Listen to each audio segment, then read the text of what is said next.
Using dating apps to find love is starting to become more and more popular. However, most of these individuals would never think that their date would turn deadly. From a woman that was held captive for 6 weeks by her Tinder date to a man that was robbed and killed by his. We will be discussing these and more only on today's top 10 list. In our number 10 spot today, we have KATRINA GULBRANSON.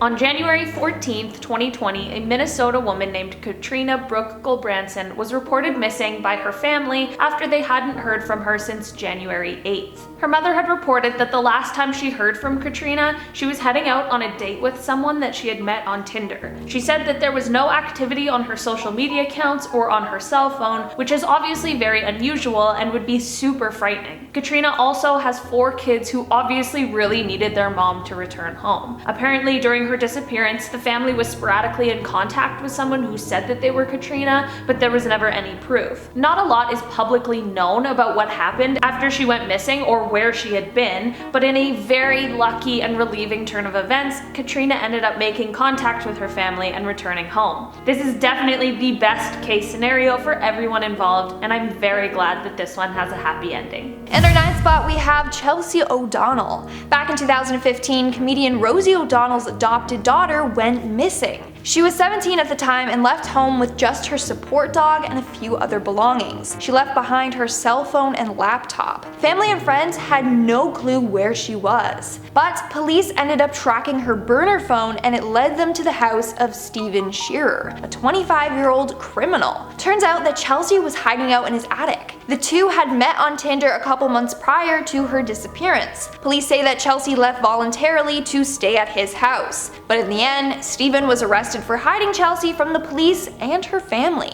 In our number 8 spot today, we have Sydney Loofe. In 2017, a Nebraska woman named Sydney Loofe went on social media to let her followers know that she was about to head out on a date. Sydney's family said that she had gone on a date with a woman that she had met on Tinder and that she had sent a Snapchat message to her friend right before the date saying that she was really excited and looking forward to her upcoming date. The next day, she didn't show up to work, and this of course set off alarm bells and made people really nervous, so they called the police. On November 15th, 2017, which was the day of the date, Sydney was seen in the rural town of Wilbur, but unfortunately, this was the last time. A few weeks after her disappearance, her body was found and identified, and the journey towards prosecution began. Both of the people who were involved in this case have since been found guilty and have been sentenced accordingly. I'm glad that Sydney's family has been able to begin receiving the justice that they deserve, although I know that no court sentence will ever be enough. Moving on to number 7, we have the hostage. Back in 2016, a University of Kansas sorority girl was looking for love on Tinder.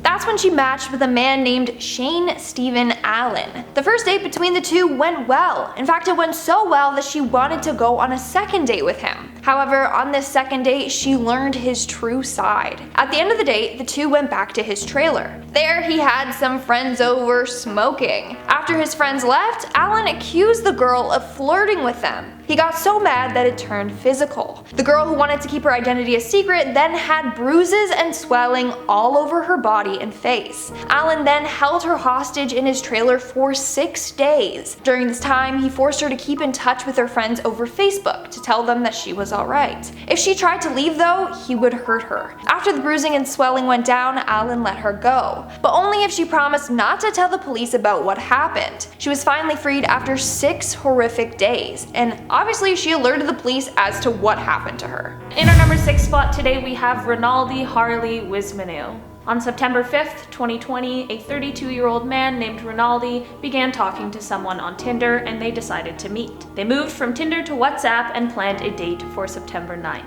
What RINALDI unfortunately didn't know is that he had been specifically targeted because of his successful career and the fact that he was financially well off. RINALDI had a master's degree from Tokyo University and worked as an HR manager for a Japanese construction company. While RINALDI thought he was speaking to a woman online, he was actually speaking to a disturbed couple that was having money problems. The couple had set up a plan to lure RINALDI and rob him, but unfortunately they also took his life. They ended up stealing his money and spending it on gold, laptops, a watch, and a motorbike, but they were of course caught for their terrible crime. The police were able to track them by using RINALDI's bank account transaction history. Since this was so recent, there have been charges laid, but this case has not been officially concluded. although the pair is facing the possibility of a death sentence for their crimes. It is so horrible that Rinaldi ended up in this situation, and I hope his family sees the justice that they deserved served quickly so that they can begin their healing process. We're now at our 5th and halfway mark with Amber Garrison. In July of 2019, a 26-year-old named Amber Garrison matched with James Smith. After speaking with him for a couple of days, they decided to meet up. The meeting was consensual. They both agreed that he would pick her up at a truck stop in Pennsylvania. But upon doing so, he held her captive for 6 weeks. A couple of weeks went by and her mother began to worry. She was used to not seeing her daughter for a couple of weeks, but then she learned that no one was in contact with her. On August 9th, that's when she was finally reported missing. But then in mid-August, it was declared that she wasn't missing anymore when her mom received a Facebook message from her. Finally, on August 31st, Amber was able to call the cops. Thankfully, Amber was found and Smith was charged with first-degree kidnapping along with a number of other offenses. In our number 4 spot today, we have Grace Millane. Grace was a 22-year-old woman from Wickford, which is just south of Essex. She had just graduated from the University of Lincoln with a degree in advertising and marketing and was taking a well-deserved year off to travel and enjoy the world before diving into her new career. Grace was traveling in Auckland, New Zealand on December 1st, 2019, when she set up a Tinder date with a man. There is a lot of surveillance footage that follows the pair throughout their date, and Grace even texted a friend saying, "I click with him so well." The man also commented on one of Grace's Facebook photos that night saying, "Beautiful, very radiant." There was footage released of the pair entering the hotel the man was staying at. It shows them entering the elevator and exiting on the floor he was staying on, but this is the last time Grace was seen. The following day was December 2nd, which was Grace's 22nd birthday, and her friends and family began to get worried when she didn't respond to any birthday messages. Her family quickly reported her missing, and the police sprang into action looking for Grace, hoping for a positive outcome. Unfortunately, a week after her Tinder date and disappearance, Grace's body was found. The man she had been on a date with quickly became the #1 suspect, and he has recently been found guilty of the charges brought against him. I can't imagine the pain that Grace's family was put through, but I hope that they have been able to remember all of the wonderful memories that Grace brought into their lives. And at number 3, we have DUSHYANT SHARMA. Now, it's not uncommon for people to lie on social media. People do it all the time. But for DUSHYANT SHARMA, his lies ended up being the cause of his death. So Sharma faked being rich in order to get girls on Tinder. That's when he matched with Priya, a 27-year-old woman who wanted Sharma for his money. After talking and hanging out, she started to demand money from him. When he refused to do so, Priya and her friends kidnapped and then killed Sharma. After kidnapping him, they stole his ATM card and then demanded ransom from his father. Once they received the money, they strangled him to death and then up his body. In our number 2 spot today, we have MIKAYLA Norris. On December 17th, 2017, MIKAYLA Norris was leaving her hostess job at a barbecue restaurant in Overland Park, Kansas, before she headed to Independence. Around 10:00 p.m. this night, MIKAYLA was on the phone with her best friend Bailey, who she told she was meeting up with a friend, but never said who. The next day when Bailey didn't hear from MIKAYLA, she rightfully began to worry, and when MIKAYLA's family contacted Bailey to see if she had heard from her, they really knew that something was wrong. They filed a missing persons report, and an investigation began. MIKAYLA had gone out with a man that she had met on Tinder, but unfortunately, this man had other plans. The man she met had devised a plan in order to steal MIKAYLA's car to carry out his ultimate plan of harming his ex-girlfriend, who had left him due to domestic.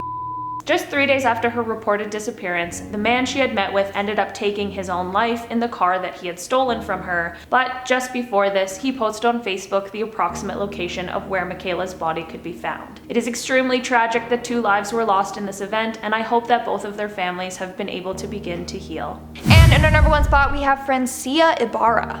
On December 3rd, 2016, 26-year-old Francia Ibarra went missing. That day, she was supposed to meet up with friends at the movies. When she didn't, the friends were worried and contacted the police. But they did some investigating of their own. Through social media, they discovered that Francia was talking to a guy she met on Tinder, Emmanuel Valdez. When police went over to his apartment, they discovered a bag of human bones on his balcony. The bones belonged to Francia. Apparently, Emmanuel had killed his Tinder date and dissolved her body in acid after she refused to perform certain acts with him. A DNA sample confirmed that the remains did belong to Francia, and on top of that, her clothes were found hidden in his apartment. Alright guys, that's all for today's video. This was a pretty dark list, not gonna lie, so that's just a reminder to be safe out there, okay? If you're using dating websites, just be safe. Be careful. Okay, that's all. Alright guys, I've been your host, Lindsay Ivan. I'm Olivia Kozlowski. I'll see you when I see you.